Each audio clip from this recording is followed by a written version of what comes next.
All right, and welcome, and thank you for joining this week's Success Perspectives podcast, a weekly podcast with thought leaders in the tech industry covering topics on all things customer success. We have some really interesting shows in store, and so if you haven't already subscribed, go to ccoadvisor.com and subscribe to be kept up to date. Joining me today is John Durocher, the Chief Customer Officer of Calix and an experienced leader in the world of customer success and go-to-market strategy. John has built and led world-class customer-facing organizations at some of the most influential tech companies, helping businesses scale and drive meaningful customer outcomes. His deep expertise in post-sales strategy combined with a passion for leveraging technology to enhance customer service makes him a real thought leader in this space and very well known in the industry. I first met John at Salesforce, where he ran EMEA, which was one of the most successful regions for Salesforce. And it would be no small feat to say that Salesforce wouldn't be the company it is today without his leadership. So very grateful to have you here, John. Today, we're going to discuss with John why customer experience is more important than ever and what you can do to make sure your customers have the best experience. So, John, welcome to Success Perspectives. Great to have you here. Why don't we just kick off by you giving a bit of background on yourself and your career, which has been pretty impressive. Oh, absolutely. Gary, first of all, thanks for having me on the show. It's great to see you and always enjoyed working with you. Thanks for those kind words. So career, it really 3 stops. That's it for, I think in this day and age, that's very unusual, but, out of college, started with Accenture, did the consulting thing, was great. That is a great exposure to many industries and a really formalized methodology of training and onboarding and skill development, which I was really lucky. I didn't really understand that at the time, but great run there. And then when I was with Accenture, we lost 3 straight deals to this startup called Salesforce. It blew my mind. Here are customers choosing Salesforce versus Siebel and, other Microsoft, just many other solutions, some that they owned. They were actually paying more money. And I thought, how can this be?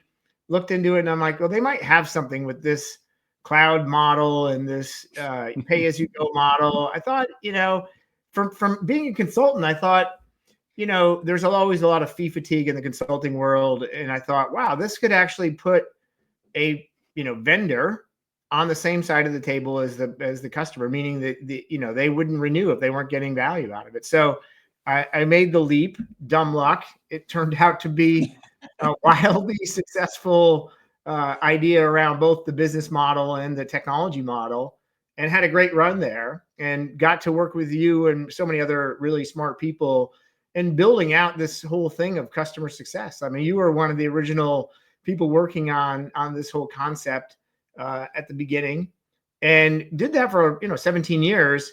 And then I realized the company had gotten very, very big, and big companies are very different than smaller companies, and ready to go back into build mode. And a former colleague and I were chatting about an opportunity at Calix, and I thought, let me come over here and do something that could be transformational again. And this is an industry we support. Let me tell you about Calix, right? Because you probably need to know a little bit about Calix. So Calix is a telecommunications company. We're providing broadband hardware and software to broadband providers, right? Those are our customers. And, thousands of our customers are in rural America. So it's not, the big providers out in rural America providing, access to internet, right? It's actually these providers. And we're providing our equipment and doing the same thing that Salesforce did, the democratization of the experience, right? Through software, through clouds and our hardware, that they can compete with the big players in the space. And it's really rewarding. So on the path to helping this industry transform from being just a provider, that's what our customers are doing today, to really being an experience provider, which is a completely different experience. Yeah, it's interesting. As you were describing your journey into Salesforce, it reminded me very much of mine. And there are these moments in time where I think there's these shifts, not only in technology but delivery. And we're going to touch more on that later today. But it's just interesting. These inflection points are real. And as you mentioned, even with cloud and service, and obviously in your industry now, you're seeing a different shift in the way that both maybe customers expect to be served, and as a service provider, you're serving them. And so, how are you thinking of that at Calix? How does that play out? How is this evolution taking place?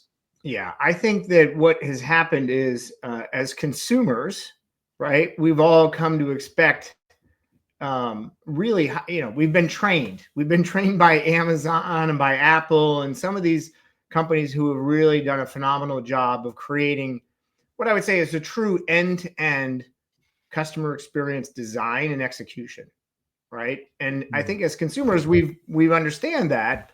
And as a result, we think about now our own companies, are we delivering that same level of experience? Like, is somebody interacting with our, website automatically connected with somebody who knows that, when they do business with us, placing an order, is it all connected? And I think that's the real focus, is creating these magical moments throughout versus, I think it happens a lot, especially big companies, is there's silos of excellence. And when you navigate across a silo as the consumer or, as a customer, you tend to get lost, right? There's these drop-off points, and we see it every day, right? I mean, how many times have we called in and they're like, not my department, and the person on the other end of the line tells you that, like, I don't have your org chart, so I didn't realize it's wrong. Can you please help me? Versus give me a whole new number and I start from the beginning, which is the most frustrating experience. Yeah, yeah.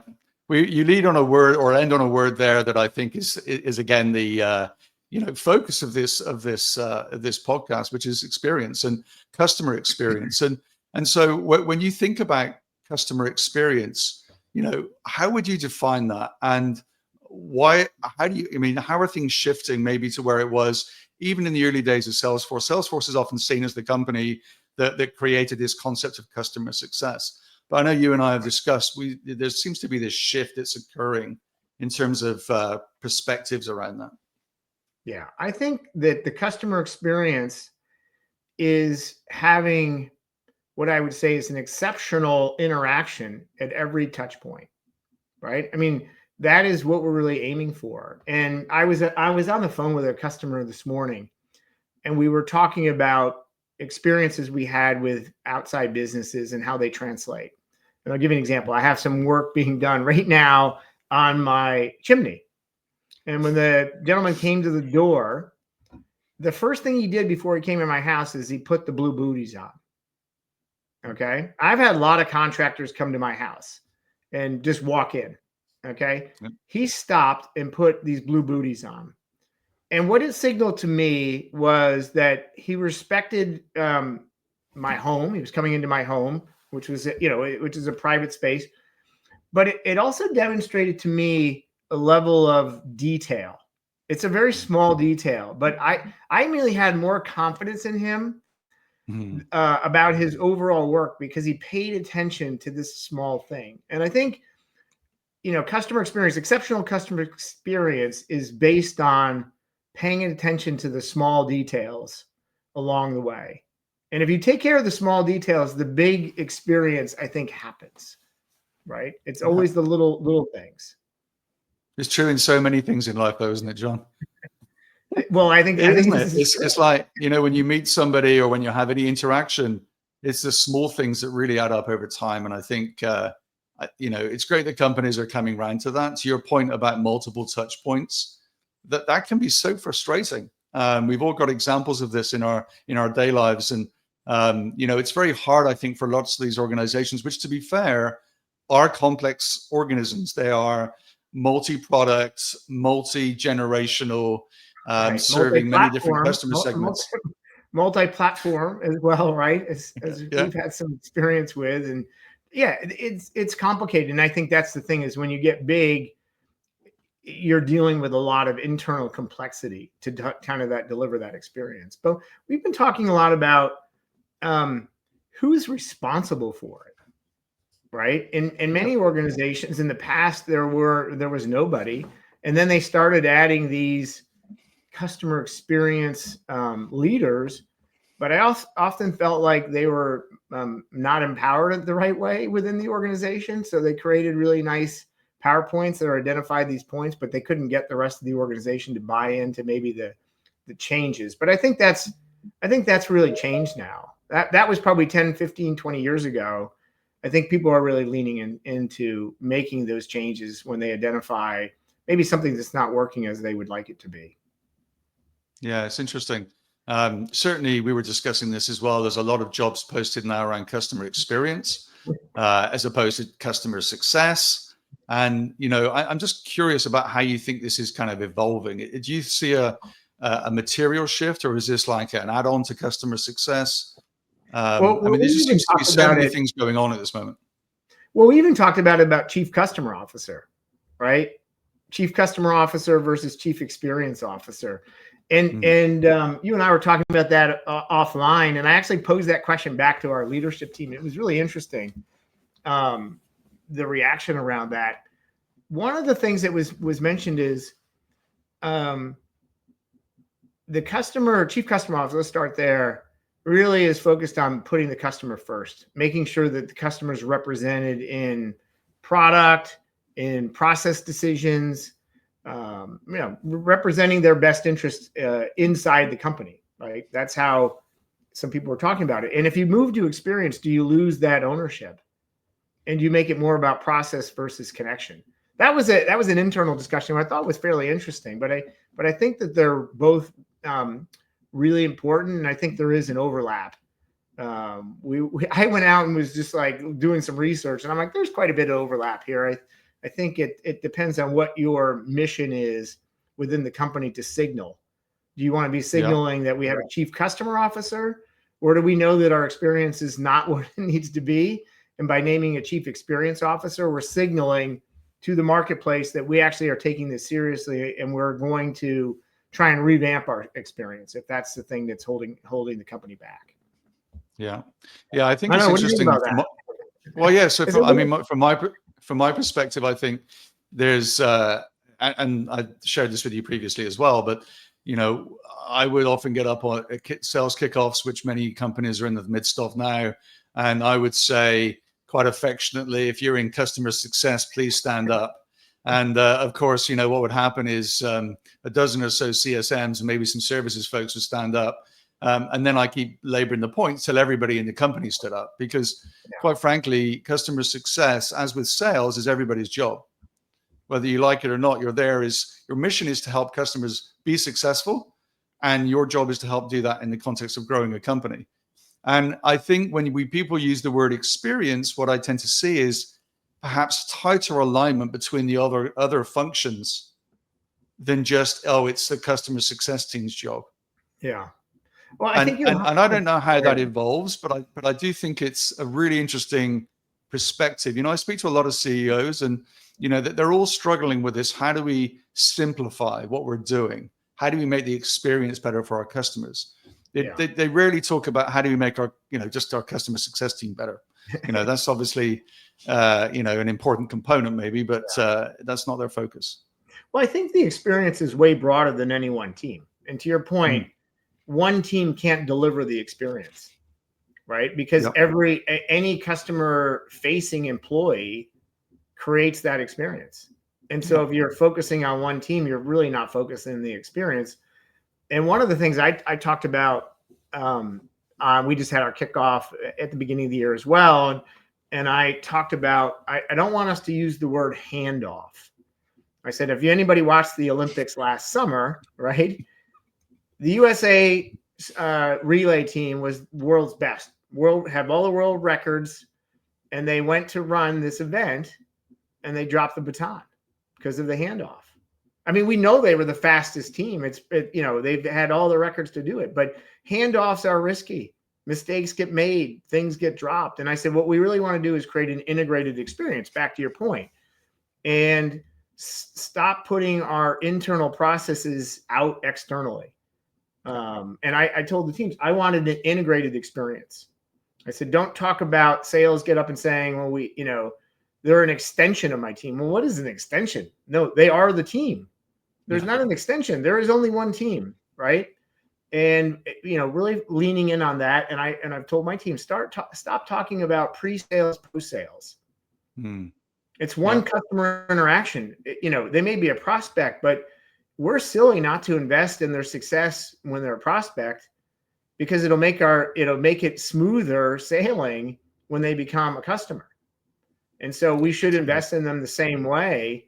If there's something that they need to know in, their buying process, then we should be there to support that. And I think that's what we have to start designing, instead of these handoffs and silos, thinking about what's the experience we're trying to create. And I think automatically when you do that, it provides more clarity to the individuals. To your point, it's like, well, I'm not a seller. Well, no, everybody's a seller, but this is your role in being a seller. And as you said, everybody's in success. This is your particular role at this point. And Yep. if you do that in a job description that still talks about pre and post, I don't think it gets the same response. And I had quite a few salespeople come up to me after and say, that really resonated with me when we start getting away, our org structure, org design, our silos, and start trying to reach across. And you said it earlier, it requires a leadership team that is really committed to that experience and leaning in collectively. It really would be hard to do when you don't operate that way. Yeah. Maybe we should change the title, Chief Executive Officer to Chief or a Customer Experience Officer. Maybe that would change things, because it does seem there needs to be this kind of fulcrum of like where all this sits and accountability. And, specifically, and I've often said this, and I say this very controversially perhaps, but in an ideal world, you don't need customer success. So the product is so good that everybody wants to use it and they can really easily understand it. Then they'll just keep sucking it up and they'll just keep buying more. Now, that, of course, is never really a nirvana which anyone ever achieves, because products are evolving, they're changing, and people need transformation. Yeah. But with all that in context, where do you think product fits into this whole customer experience aspect? Well, I think you're 100% right. And I don't think it's controversial at all. I think it should be aspirational. I think when you design products and services, you should think about making them so intuitive that, anybody could pick them up, right, and use them. Non-technologist, somebody that's, or maybe I think that's the aspiration for sure. And I think I mentioned this before. I even proposed this at a company I was at, that I think, because it would make product think about the investment that we have to put into when something is poorly designed, or, capability or functionality is incomplete, right? But that's aspirational too, because there's no perfect solution, so you'll still need it. But I also think I don't think it goes away. I think there's a huge opportunity, and both stops, my last success stops, we are doing this. Customers could also use help outside of the product, and more around what's really more valuable, the business capability.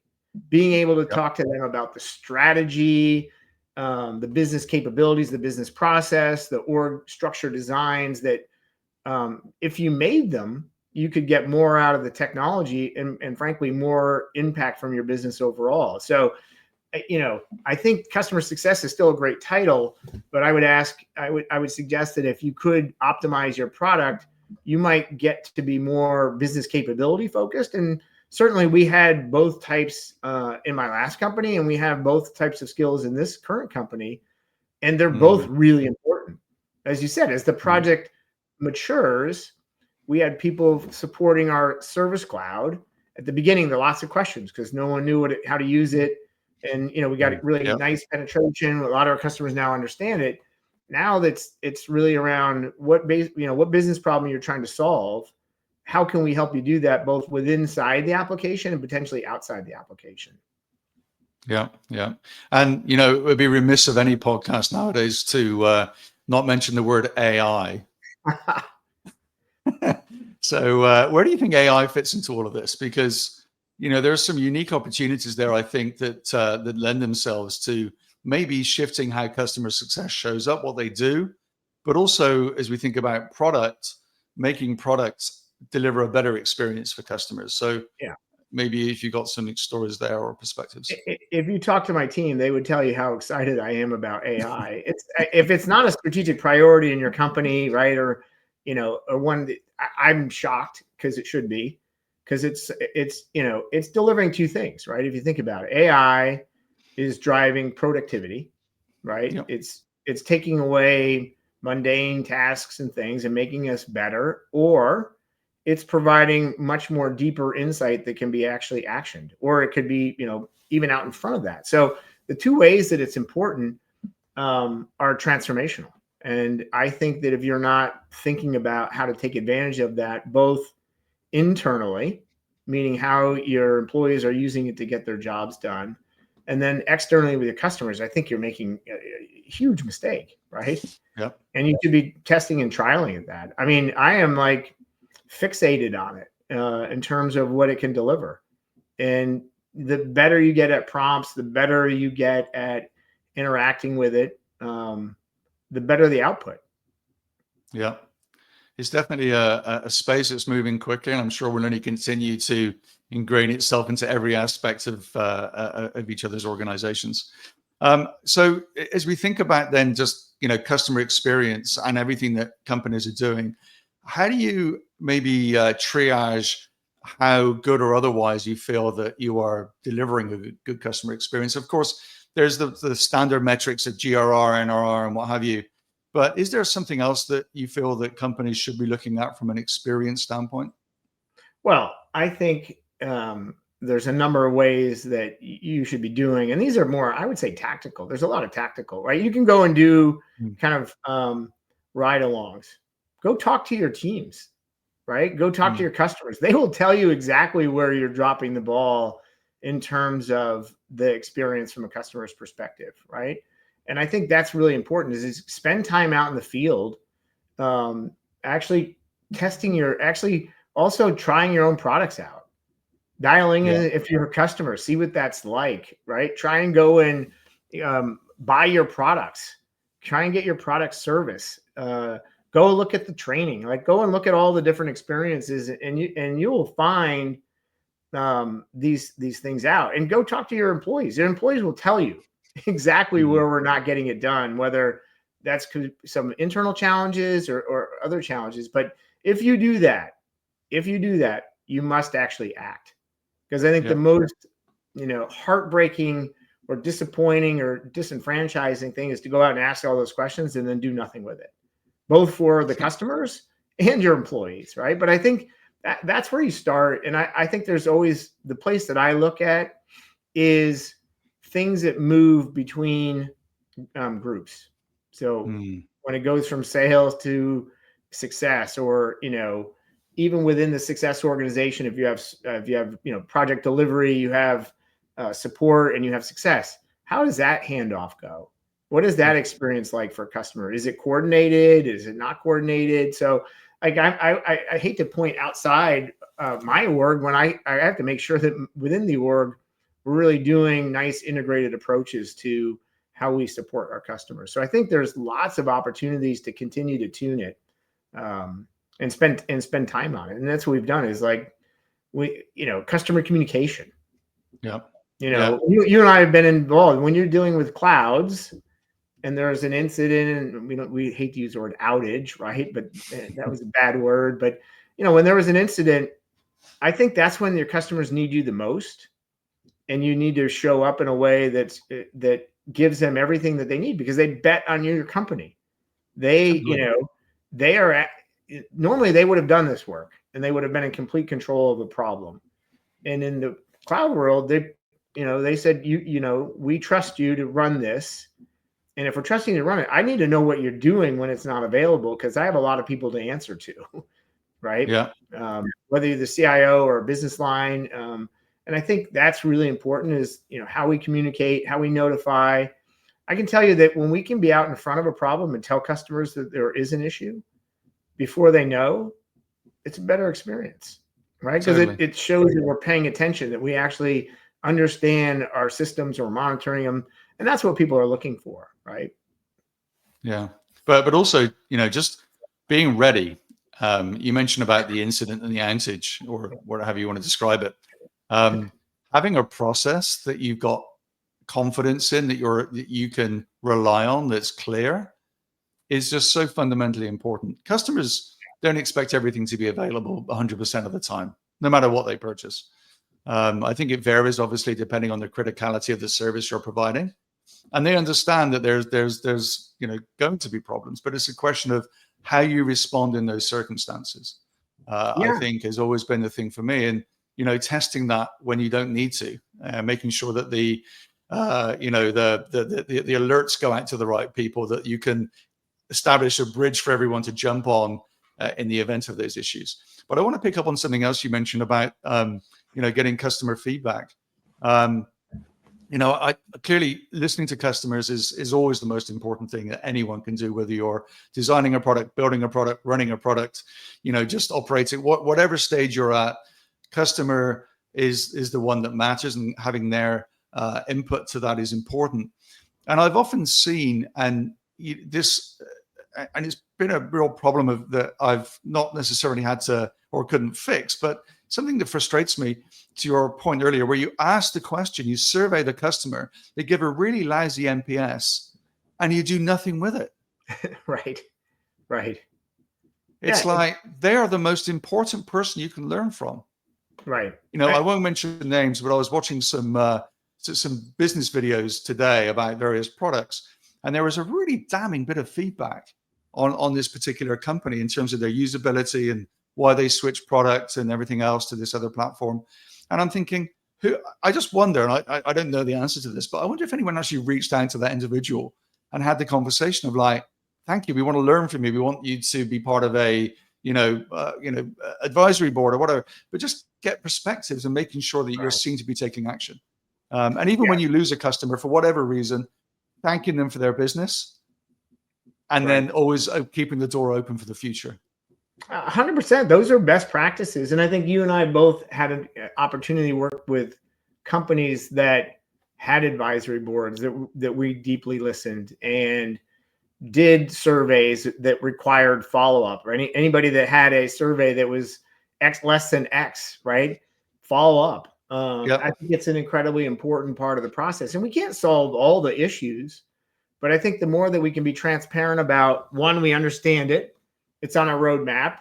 We have a lot of things on our roadmap to fix or do, and really try and prioritize. I think one of the most impactful things that I saw in my past was when they brought in outside industry-focused people to give us feedback from what customers were saying about it.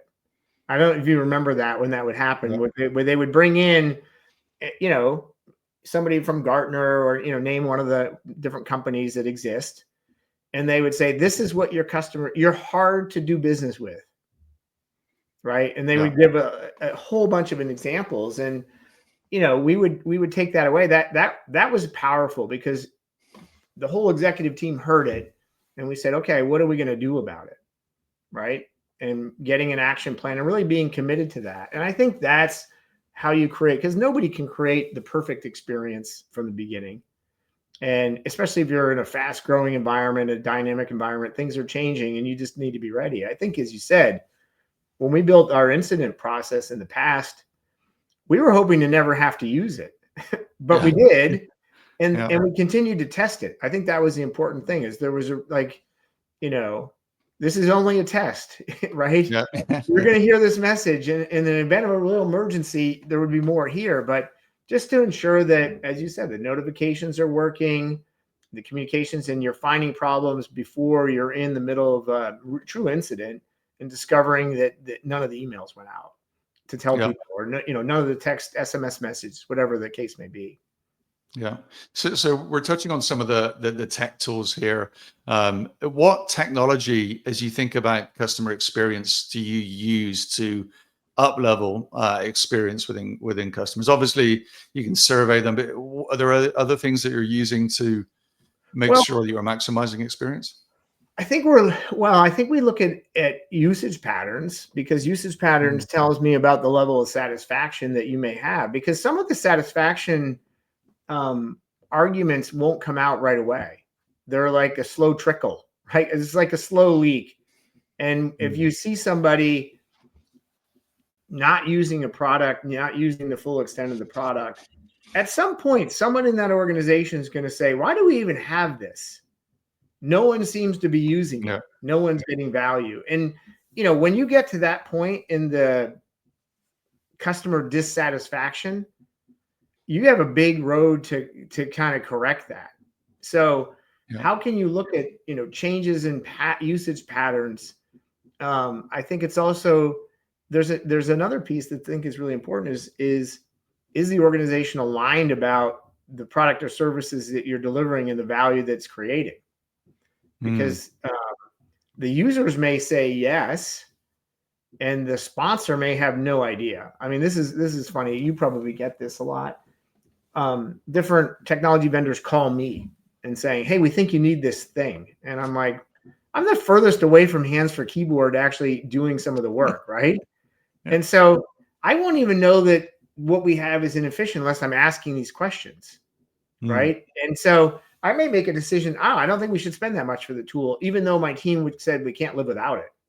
Do you know what I'm Yeah. saying? And so it, technology is, you have to really understand, what efficiency it's driving and how is it, fixing the experience, enhancing the experience, um, for both your customer and internally. I think both of those are really true. Yeah. And as you think about, as we started talking about products being an important and integral part of customer experience, how does that feed? What technology and processes do you have in place for, continually improving the product to make it more self-sufficient and a better experience for your clients? Yeah, well, I think that's why we have multiple advisory groups. So we do it by Mm. persona, and we Right. have executives from different companies in these personas, and then we have a CEO slash general manager one, because I think it's really important to really think about your solutions and who the constituent is and what their point of view is.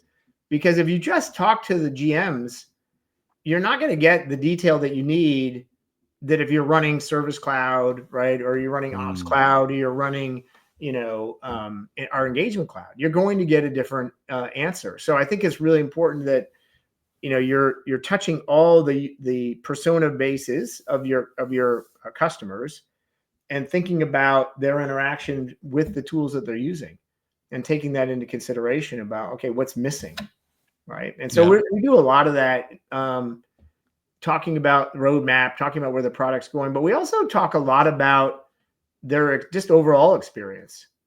Are we supporting them Mm. the way that we need to, right? Yeah. Is it easy to do business with us? From each of those constituencies part, going back to, sometimes it's not about the technology. It's about, how you're interacting with them, looking for Yeah. ways to improve that, right? Because like, look, customer success is a big investment for a lot of companies, right? Or even customer experience. Yeah. And so you want to make sure that you're putting your bets in a place that are really paying off for your end customers. Yeah. And I'm not familiar with the Calix sales model, but do you have partners and channels that you work through, both Yeah, for and how do you think about the operationalization of everything we've just described when you're not always, paying their salaries directly? It's how does all that yeah. work? Well, I think this is an area that I think there's a lot of opportunity. There was a lot of opportunity at the last one, and we created this idea of partner success manager, right? Mm. And how do there's always this worry, because sometimes you have competing services, right? Oh, we could do the professional services engagement. You could do it. Um, what I think is really important is, if you're kind of committed to these partners, how do you support them in a way that you're not putting your experts in front of their experts, because that really diminishes their value and really Yeah. diminishes trust. And so I think you have to think about, these partners are important to our business. Am I training them? Am I providing enough insight to where we're going, that I and treat them as if they were part of your team? This goes back to this idea. Mm. Well, they're the partners; they're separate. Well, no, they're part of our team.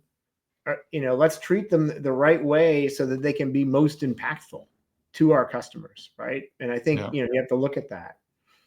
Yeah, I think making it part of your team is an important thing. I remember in the past, you no doubt had the same experience. This idea we were selling training and things to them to try and, but that seemed to be uh, the opposite direction of what you really wanted, which was really knowledgeable partners. And so, Right. how do you get the partners as capable as possible and singing the same customer experience tune that you want to be your team to be singing? Well, if you think about these partner teams, also the teams that are supporting our partners today, well, they're trying to recruit new partners, right? And they're trying to, their job is actually to help them sell, but maybe not execute. And I think that's where we have an opportunity to provide a different level of skill set to them, that doesn't exist as much as maybe it should. And I think that's a continual evolution of that. Maybe other organizations are really matured and they have both types of internal employees to support them. But as you said, if they're going to be representing you either in a project delivery or in a sales channel, gosh, it's really important that they be their own companies, but have all the benefit of what you know about your products and services. Yeah, absolutely. And so, obviously thinking Hey, I about just thought of something on this. I just thought of something on this because please. I'm curious if this happened to you. Let's say you have a partner that, product gets sold and the partner jumps in. If the partner, if it doesn't go well, who does the customer call? Yeah, they call the vendor typically. Well, they call at some point. We actually, it's our product. So they would say, hey, your partner didn't get it done. I'm not having success. You recommended this partner. Fix it. And I think those are challenging situations, right? Because then it's okay, what happened? Who wasn't doing? You immediately have to try to sort out where the problem is. It's rarely just the partner, right? Yep. It's really rarely just the partner. Now it's delicate because it's not you. It's three parties trying to sort something out, and it becomes really hard. That's why I think it's important to backstop that partner and understand how it is going, and maybe making sure, like I talked about pre-sales, post-sales, this is a tricky client. We got to make sure that they're nailed down on scope and just don't pass that information over to the partner. Yeah. There's definitely that kind of unconscious incompetent moment that occurs in every or in multiple kind of deliveries or what have you, where things occur, and then you need to try and work out how to recover that situation. But I think going back to your earlier point, it's about making them part of your team and just being very transparent with the partner and making sure that they're as equipped and supported as they possibly can be, and recognizing at the end of the day, it's all in the service of a great customer experience. Right. One area we didn't talk about, Gary, that I think is really important part of the experience, and that's the community. Right? Because the community is who? It's partners, it's employees, it's customers, it's this whole totality of a group. And I think at Salesforce, I took it for granted how powerful it was. But it's magical when you see it work, right? And we've seen these communities come together and how much other companies are willing to help their, I wouldn't say their competition, but their peers. Yeah. Their peers. And so what's your thought on community and the experience? Do you think it's an integral part of it? Is it well designed in most places? What's your thought on that? Again, I think as you described, I think what happened and the way Salesforce created a sense of community is probably like no other tech vendor has ever successfully achieved beyond Salesforce. I mean, you only have to see the passion and the loyalty of the Salesforce admins when you go to Dreamforce. And you're right. I think there's something in that. And, certainly everywhere I've tried to go, it's something that I've always attempted to try and resurrect. I think that sense of community and belonging and support, and recognizing it's not vendor and customer or supplier and customer. It's actually all of you together trying to work this out. Right. Because I think, like with most things, when you're in that environment, you're more likely to have open conversations. You're going to support each other, and then all ships rise. And so, no doubt, that's been a very large part of Salesforce's success. And I think other companies. I love the post here from Mary, kind of calling that out there. And I don't know Mary's role, but I'm guessing she's pretty close to that community.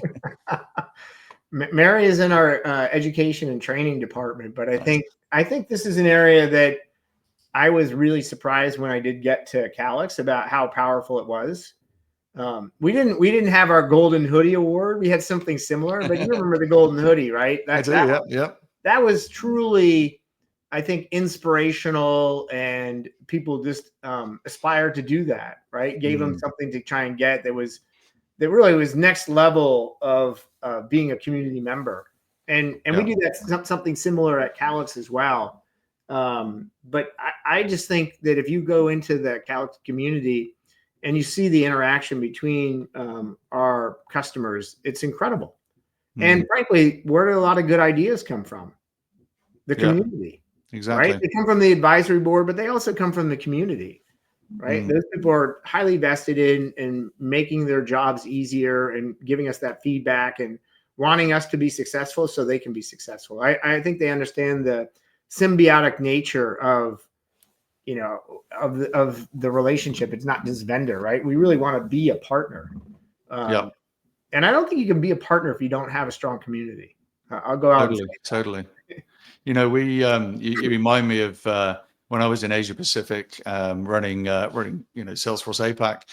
We set up these user groups, and again, the intention there was to try and build that sense of belonging. And they were just incredibly successful. We literally had 3 or 4 people running this, and literally every week in a city somewhere in Asia Pacific. So it could be Hong Kong, it could have been Beijing, it could have been Singapore, it could have been Auckland, Sydney, you name it. We were running events that were getting over 100 people at each event. And the power of that, the power of just listening to their stories. And by the way, this was us facilitating it, but it was led by a customer. So a customer would actually run it. Right. And having customers get up on stage and talk about things that they're doing and sharing stories with others, it soon turned into this kind of like kind of self-maintaining environment where not only customers were talking, but they were, sales teams were bringing prospects and say, look, if you join this company or if you buy our software, these are the people you're going to get to work with. Right. And it was this flywheel effect. And I got to say, we learned so much from doing that. And to your point, what worked, what didn't, we took it on the chin when we had feedback. We would respond to those communities. And we didn't just only have an on-site presence for these events, but we'd also make it a digital presence as well as a follow-up. And again, to your point, community, a really important component to that. And I think that was a really important investment to make too. Right. I mean, it wasn't like it was done with no investment. It just, people getting together, because it does require some funding, right, to get everybody together in some location. I mean, I know sometimes the customers we even hosted in their facility. But that was powerful. Gary, I think one of the things that, you had to do that I had to do it, but not quite the same degree that you did, which is manage a team, multiple languages, multiple time zones, and create one experience within your region, right? I did North America, fairly consistent, right? Mostly the same language. And then when you think about me, when I was global, each area was unique and different. They didn't need to cross over, but you were running Asia Pacific, which was so many different cultures and languages. How do you think that impacted your ability to deliver on an experience? That's a great question. I think, again, I think in terms of our brand and voice, we obviously still had the Salesforce brand and voice at the time, which I think was very strong and very well recognized. So, that was kind of like our anchor. As with that were the values of this sense of community and customer importance. So we used to lean in very heavily on those things. And I think that irrespective of the geography or the culture, everyone can get behind a vendor leaning in hard on making sure that a customer has a great experience and that we're vested in their success. I think, depending on the culture, they were more or less receptible or used to that type of engagement. But it was probably a lot easier than it sounds. Now, we have people in each of those markets very often that understood the culture and could handle the nuance and language, of course. But again, it was a way to scale. You mentioned earlier about the investment. The investment actually wasn't any higher than it would have been to fly people to these locations. I remember when I very shortly after I joined, this would have been back in, 2007, 2008. I sat down with one of the CSMs and I'd asked him, why is it we're running an event in the office, for this user group, because they were doing some of these small user groups at the time with 10 people. I said, we've got 100 customers at the time in Singapore. And his response was, well, the office holds 10 people. So I said, well, I'm going to throw in a crazy idea out there. I said, if I pay for the ballroom down at the Westin or the Four Seasons, I said, do you reckon we can get some more? He said, I reckon we can. And that's kind of how all this started. And what we found was, again, it was a cheaper way of us engaging with customers at scale because they would take the time and come to you. Right. So it was actually, whilst it was an investment, it wasn't anywhere near as big as if you net everything out, it probably didn't cost any more than just individual CSMs trying to manage those relationships. Right. So you said something there that's really important around the whole experience, and you probably didn't even mean to. I think that sometimes the experience is because an employee assumes a limitation is fixed and there's no way around it.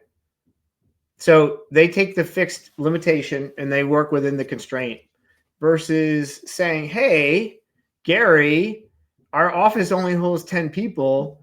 This is suboptimal. We could optimize this if we made this investment.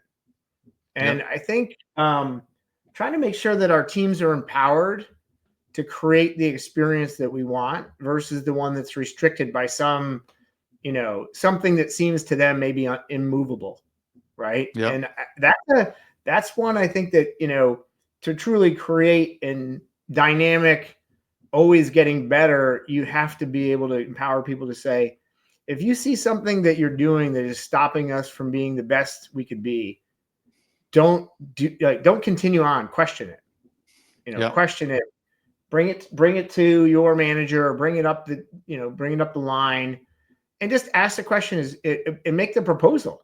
Like it would have been great if that person said, hey, Gary, our office needs 10 people.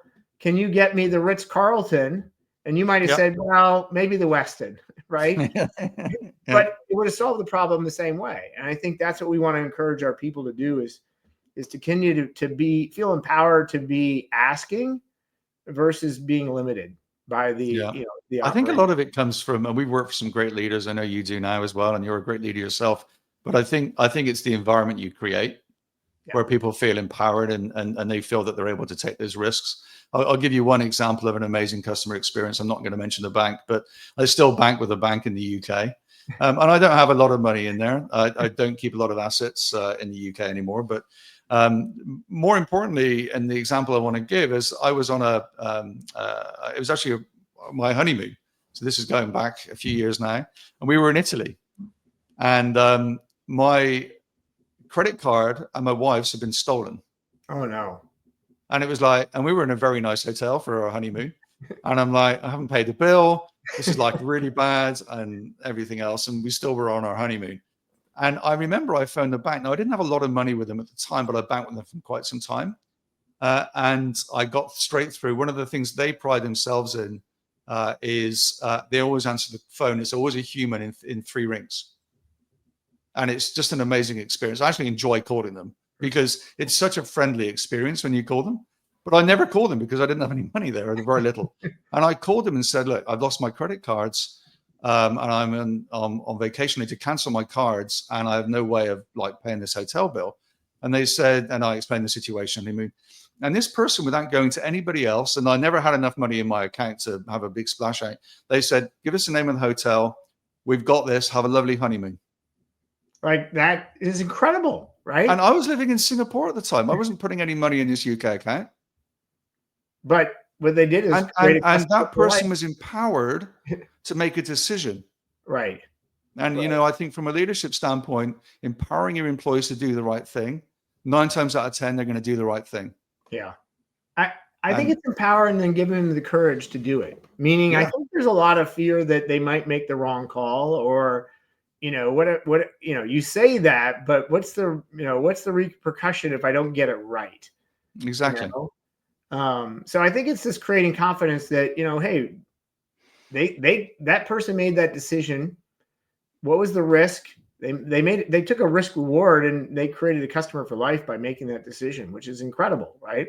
Totally. Yeah. Yeah. And since then, just to follow on, I put more money in that bank. I wrote to the bank. I honestly, I've been one of their biggest fans.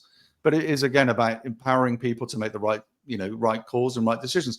And she may have made the wrong decision. Okay, she may have, but at least she did everything she could to create me a great experience, which she did. Yeah. Yeah. Well, she gave the benefit of the doubt to this customer. She probably said, Yep. look, Gary's been a customer for a long time. I had the same discussion. Somebody was telling me with an opportunity that they had presented to them. They're an electrical cooperative, and they'd accidentally, somebody's credit card was on auto bill pay and it expired. Right. But this happens. This happens, right? I mean, it happens to me. I'm like, oh, you had the old credit card, I forgot, and got the new one. And by the way, the credit cards fix this problem for us, but sometimes it doesn't. It doesn't give them the new information, right? Yeah. So their servers got shut off. Well, they had been a customer for a long time, and that's one of those things where, maybe the thing would have been to say, how long have they been a customer? Have they been a good paying customer? Maybe I should do an outreach before I just turn off the service. Yeah. And I think that's where that would make sense. Somebody's not paying. There's no ability to pay. You would say the natural thing is okay to stop it, but there's probably a step that's missing in that, which is to say, let's find out why they're not paying. Right. Yeah, totally. Especially if they've been a long paying customer, like you had been a long time customer with that bank. It's probably a pretty good risk to say, let's keep it going and let's go just do discovery first. Exactly. It's rare that I think and I look back at my career, we've made decisions to support a customer or do something because of a problem that it hasn't really paid off. It's very rare that if you make some investment in a customer that's out of the norm because it's the right thing to do. I would say that I can think of maybe one in 17 years that it didn't turn out the way we would have liked. Yeah. So I think the risk is low of doing the right thing because customers, they remember that, right? Exactly. Forever. And I'm talking about it now, 12 years later. I mean, because I think as humans, if you think about brain science, you're not in your mind. You didn't think, okay, let me think about the 800 interactions I've had with that bank. And let me then rank them and come up with the overall satisfaction score with that bank. No, you said when I needed the most, they were there. And that how you feel about them emotionally is everything. Right? Totally. It's everything. And I think that emotional connection is really important in creating the right experience, right? And so I think that also, one is probably not talked about enough, but I think the culture of the company, our culture of Calix or Salesforce, translates into that experience. It's it's directly linked. And I think that if you can think that you can deliver a world-class experience without a world-class culture, I don't know if it's possible. I think that you really have to think about that internal culture and because if your employees aren't happy, how are they going to deliver a great experience? Yeah.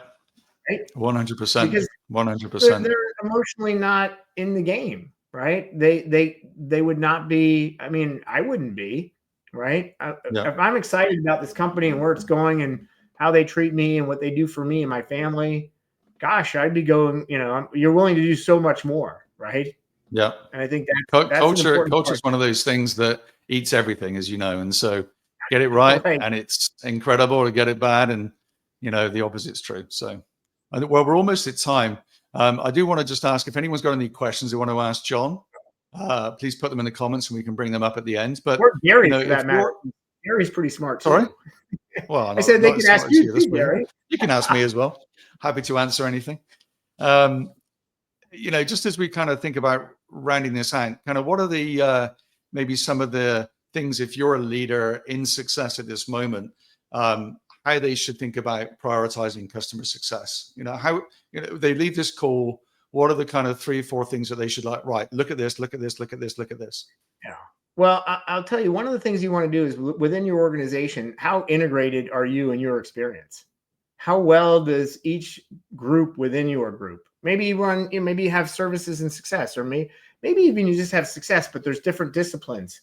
How well does, if you think about that experience to the customer, are you really truly integrated how you operate? I think that's really important, is to get that right within your own team, right? Within something that you're in complete control of. Because if you don't do that, how are you going to do it with sales, product, marketing, these other groups? And so the template I think about is, are we really integrated for the functions that I own, right? That I'm responsible for every day. And how do I create that world-class integration? And then take it one step further. What other team can I bring in, under the tent and really get integrated, step by step by step? Yeah.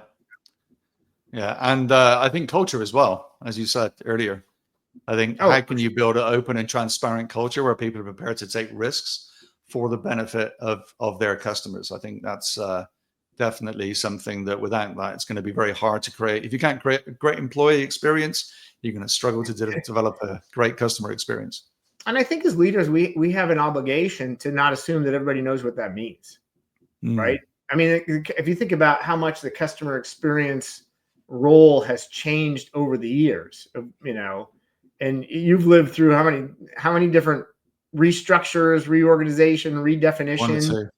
Yeah, a lot. And I think it's really important to not assume that because you created the job description, everybody knows what to do, and really going out and reinforcing what it good looks like, showing people that, introducing to people even outside of your company who are doing the same role, so that they can have a sounding board of somebody outside. I think those are all really important steps as leaders that we need to do, to ensure that people can deliver on what they want to do, but maybe have never done it.